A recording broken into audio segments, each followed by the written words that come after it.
The sun hung mercilessly over Arroyo Seco, casting long shadows that seemed to tremble in the heat like mirages on the parched earth. The town, a sparse cluster of adobe structures cracked and bleached by years of unforgiving desert winds, circled around the old well that had long ago dried to a hollow cavern of dust and secrets. It stood in the center like a blackened scar, its rim cracked and crumbling, a monument to a past when water had flowed and life had thrived. Mara Silva stood at the edge of the main square, her lean frame silhouetted against the harsh light.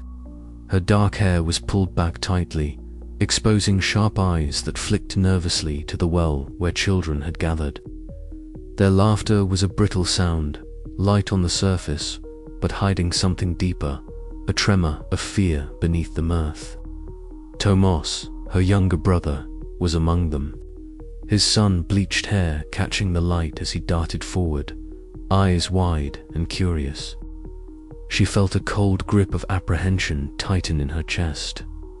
Every summer, some child disappeared. Every summer, the well's hunger grew.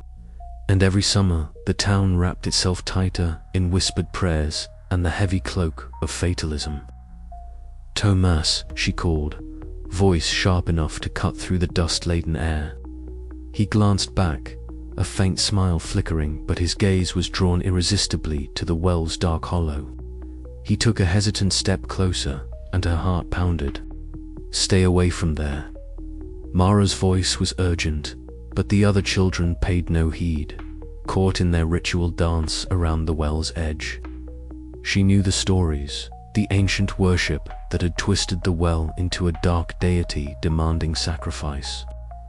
The town elders spoke in riddles and old prayers, their faces drawn tight with fear and reverence.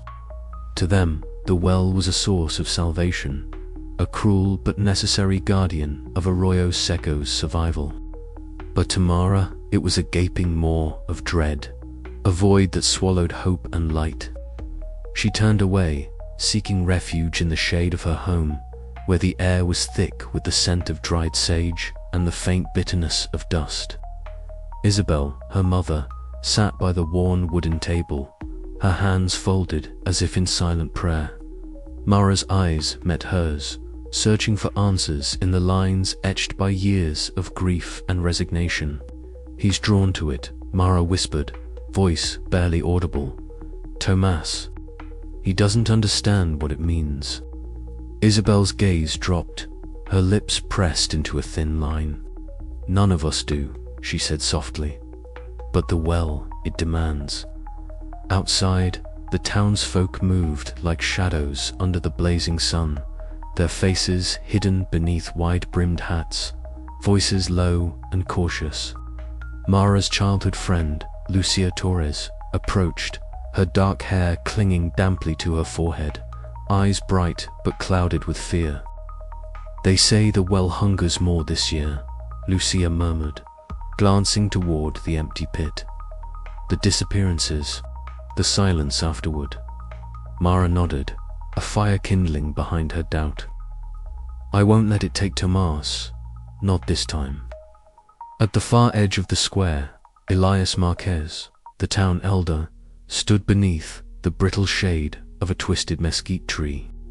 His weathered face bore the weight of countless summers, his sun-bleached hair falling over dusty robes. Mara approached him cautiously. "Tell me," she demanded, "what is it that we're really giving to the well?"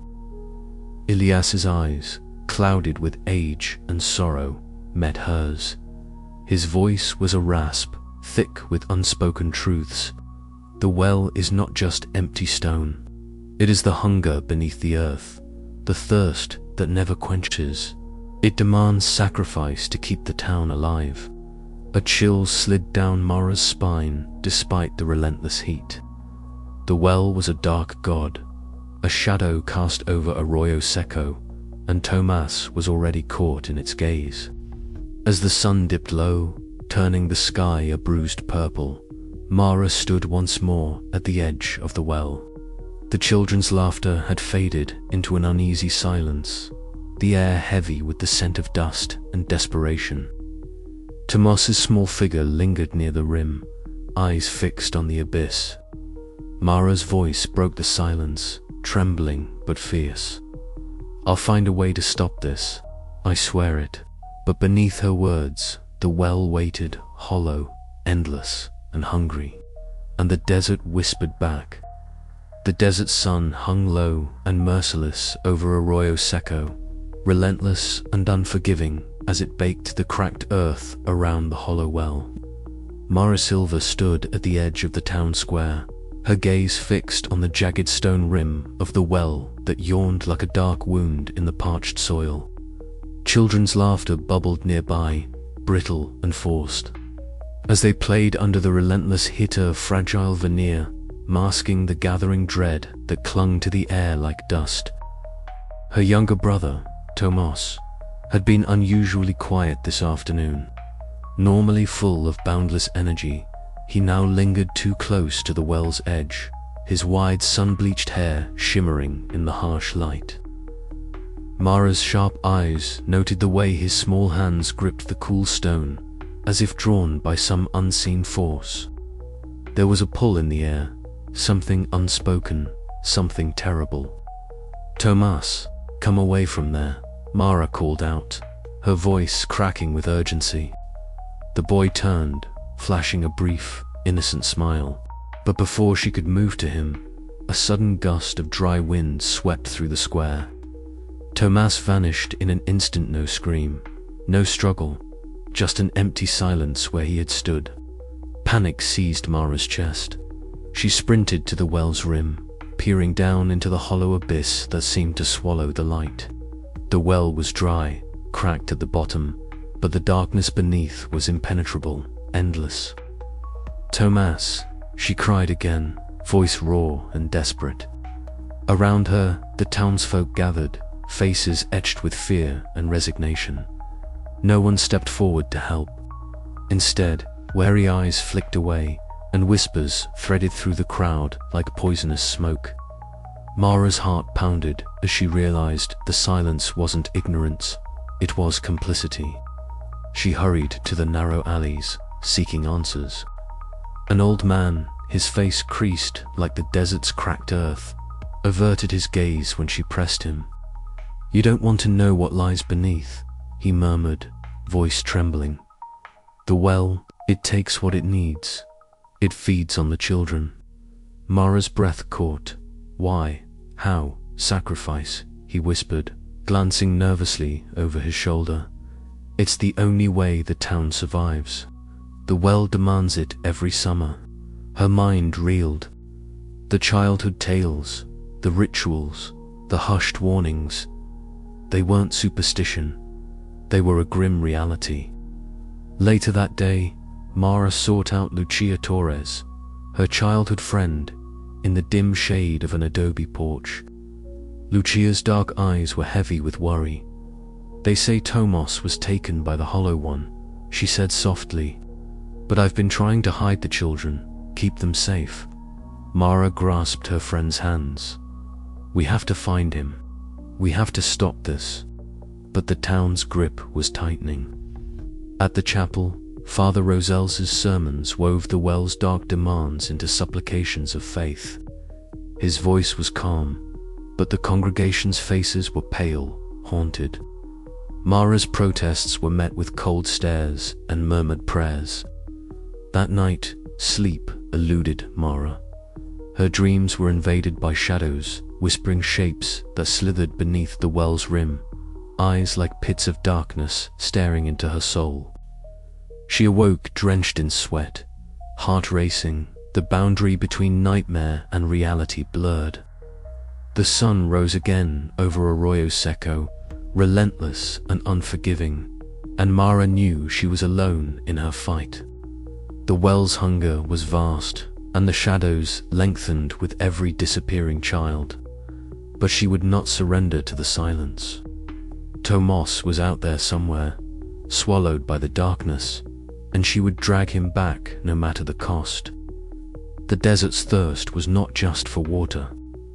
It was a hunger that devoured hope, twisting faith into fear, sacrifice into nightmare. Mara's journey was only beginning, and the shadows beneath the hollow well waited patiently to claim their next victim.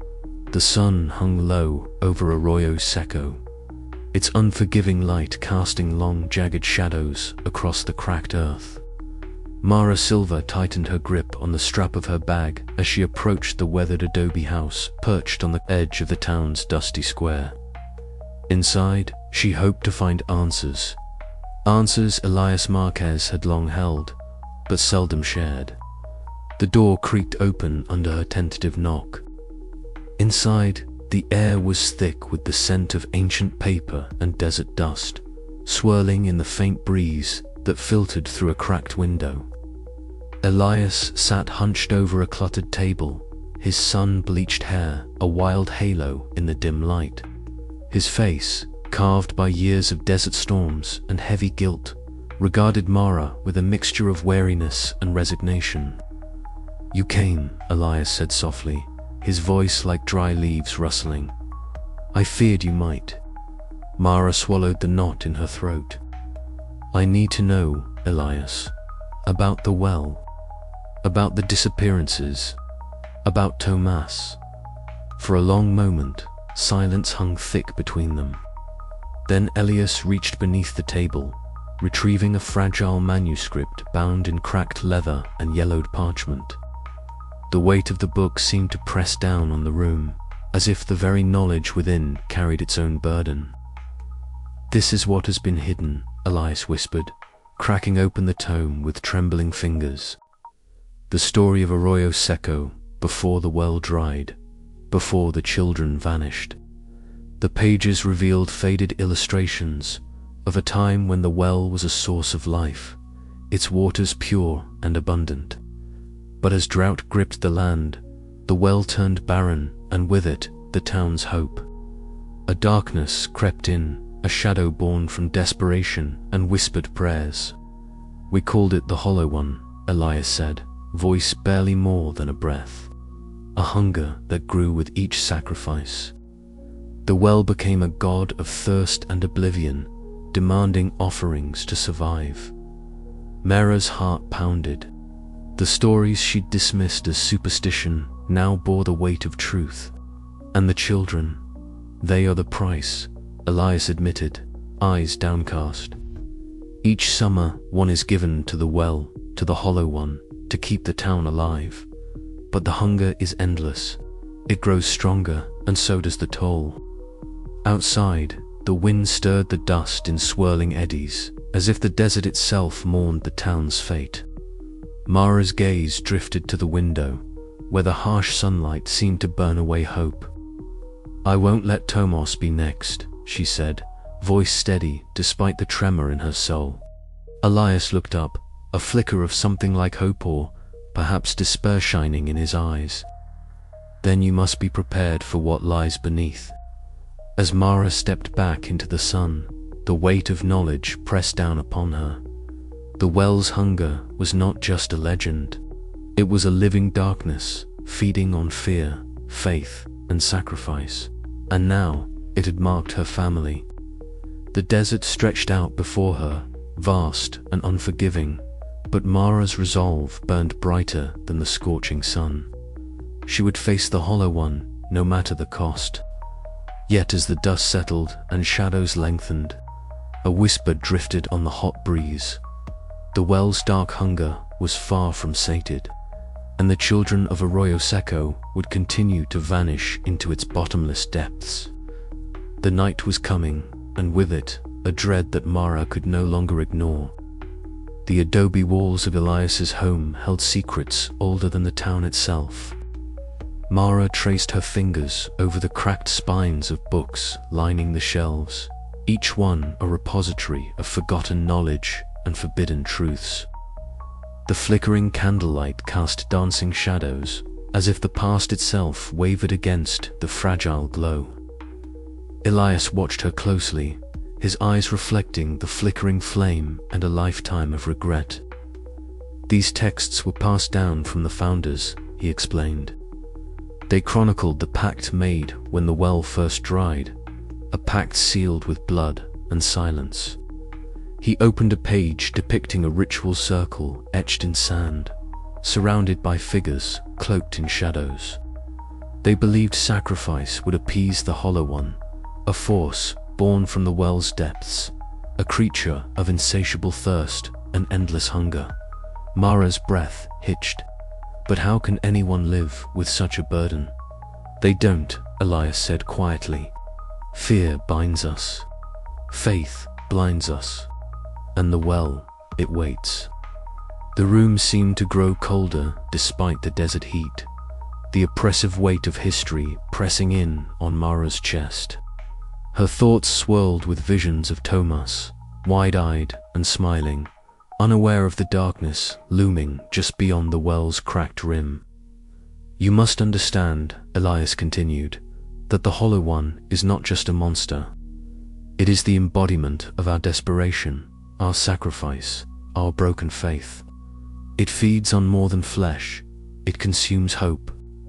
Mara clenched her fists. Then I'll fight it. For Tomas, for the children.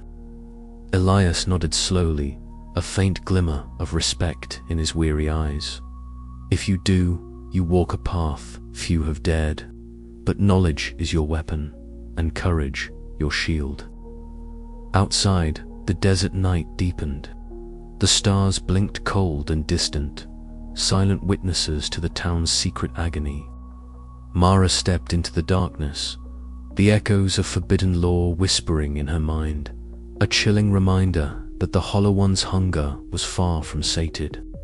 And so the cycle continued, a town held captive by fear, a well that devoured innocence, and a girl determined to face the abyss.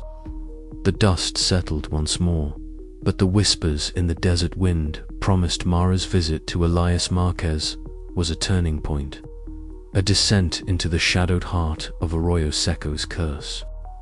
The elder's reluctant confessions unveiled the terrible truth. The well was not merely a dried-up relic, but a gateway to something far darker, a hunger that demanded sacrifice, a thirst that could never be quenched. As Mara walked back through the parched streets, the weight of her newfound knowledge pressed heavily on her.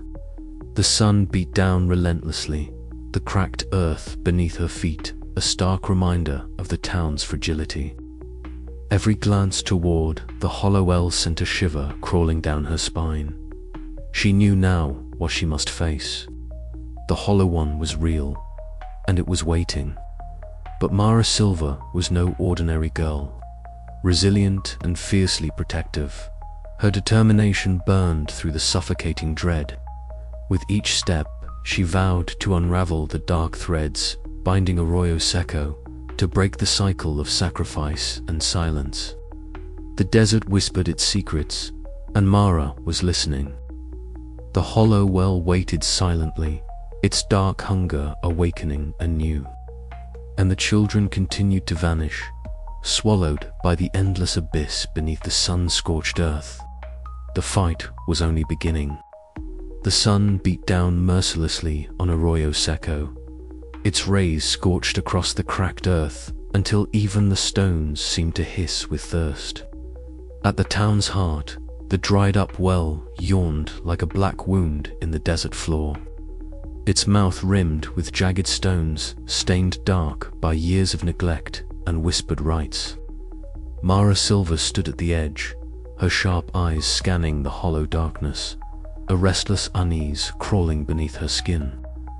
The heat pressed on her like a suffocating blanket, sweat tracing lines down her sun-tanned face. But it was the silence that felt heavier, the silence of a town that dared not speak too loudly of what lurked beneath. Despite the warnings whispered among the townsfolk, veiled threats wrapped in concerned advice, Mara's curiosity gnawed at her relentlessly. The visions that had begun to haunt her nights, shadows flickering just beyond the edge of waking, urged her forward. She knew the well was more than a dried-up source of water. It was a crucible of the town's darkest fears and its most desperate hopes. As she traced the cracked earth around the well, her footsteps stirring dust that danced like restless spirits in the dry air. A familiar voice broke through the oppressive stillness. Mara.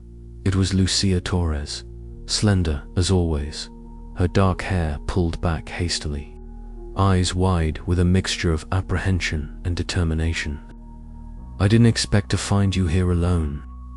Mara turned, the sharp lines of her face softening momentarily at the sight of her childhood friend. "I couldn't stay away. Not with Tomas missing. Not with everything happening." Lucia hesitated, glancing around as if the very air might betray their conversation. "There are things you don't know, things I've kept hidden because I was afraid. Afraid of what it means if the wrong people find out." The desert wind picked up, carrying the scent of dust and dry sage, swirling around them like a portent. Mara's heart quickened. "Tell me." Under the shadow of a gnarled mesquite, Lucia lowered her voice to a whisper. "Every summer, it's not just the well that claims the children. Some of us have tried to shield them, to hide them away, but the town's rituals run deep. The sacrifices, they are more than superstition, they are a pact, and breaking it could mean doom for all of us." Mara's hands clenched into fists, the memory of Tomas's innocent smile flashing before her eyes. "Then we have to stop it. We have to find a way out of this." Lucia's gaze faltered, shadowed by the weight of her secret. "I want to believe that too, but the well's hunger is ancient. It feeds on more than just flesh, feeds on fear, on faith twisted into desperation." Together, they moved cautiously around the well's perimeter, their steps stirring relics half buried beneath the dust. Mara's fingers traced faint carvings etched into a weathered stone, symbols that pulsed with a dark history. These markings, they speak of sacrifice, of blood and thirst. Lucia nodded, her voice barely audible. "They are remnants of a time when the well still held water. When the town was young and the entity beneath was a whisper rather than a roar." The sun began its slow descent, bleeding amber light across the horizon and casting long, trembling shadows that seemed to writhe and twist in the growing dusk. Mara felt the air thicken, the desert's thirst turning tangible, a parching presence that clawed at her throat and mind. "It's like the well. It's alive," Mara murmured, her breath shallow. "It's watching, waiting." Lucia shivered, pulling her thin shawl tighter. "And it will not be sated until it has its due." The two friends stood in strained silence, the weight of unspoken fears pressing down on them as the first stars blinked into the darkening sky. Somewhere, distant and faint, the town murmured its prayers, a chorus of desperation entwined with blind faith. Mara's resolve hardened. She could feel the tendrils of the Hollow One's influence creeping closer, twisting the very fabric of reality around Arroyo Seco. Yet beneath the crushing dread, a spark of defiance flickered stubbornly within her. She would not let the well's dark hunger claim another child without a fight. As night settled like a shroud, Mara glanced once more into the abyss of the well, the darkness seeming to pulse with a life of its own. "I will find you, Tomas," she whispered, "no matter what it takes." And with that vow, she turned away from the edge, stepping back into the shadows of the town, a place where every secret was a threat, and every ally a fragile hope in the suffocating desert night. But the well was patient, the thirst was endless, and the Hollow One waited beneath, watching, hungry for the next sacrifice. The desert wind carried a low, mournful sigh as Mara disappeared into the gathering darkness, the promise of salvation tangled with the inevitability of sacrifice.